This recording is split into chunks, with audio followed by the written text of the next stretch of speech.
Alright guys, I am back with a big update. This weekend I was able to get the cab off of the D200 frame. So that means that I can kind of continue on with the frame restoration, which I'm doing. I borrowed a gantry crane from a local construction company. They were nice enough to let me use one of theirs. They had multiples. But then we realized that they didn't give us a chain hoist to lift it with, so we had to borrow one of our close friends' chain hoist.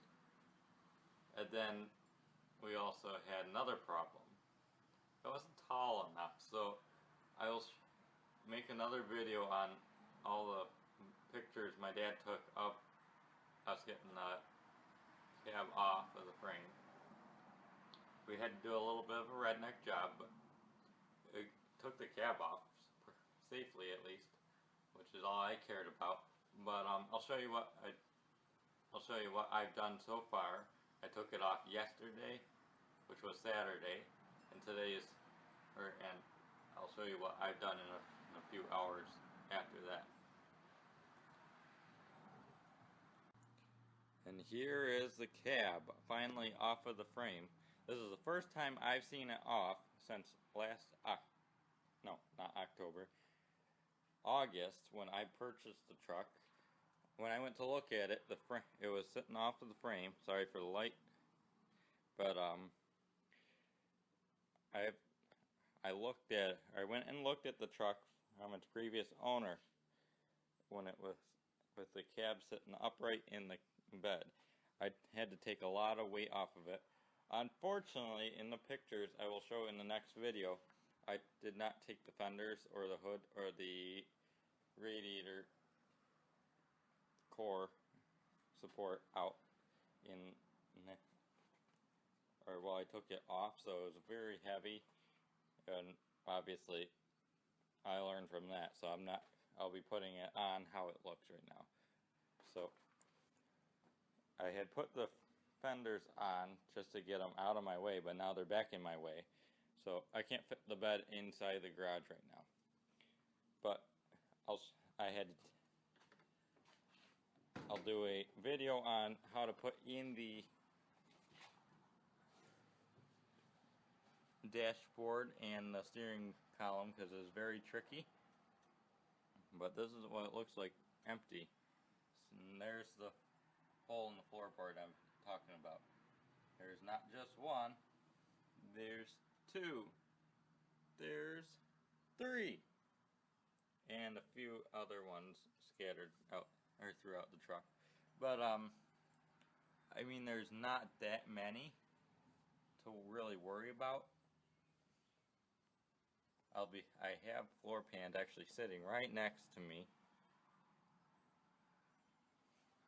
so it shouldn't be too big of a deal. But I'll make a video on just about putting this thing back together after I finish the frame. So we're gonna cut because I hear a lawnmower. Well, here's the culprit of me having to cut the video.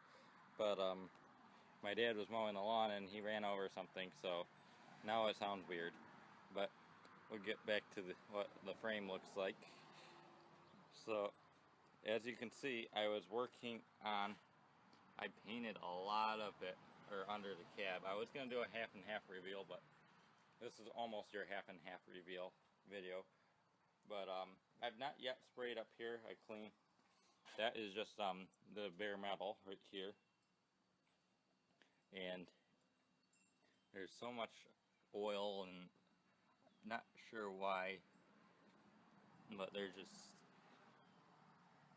a lot of undercoating on here too. I've had to scrape off. It's just everywhere on my driveway now because I've been scraping it off with a putty knife, because it has been working out, but at least something's. But you can definitely tell that if I grab my putty knife again,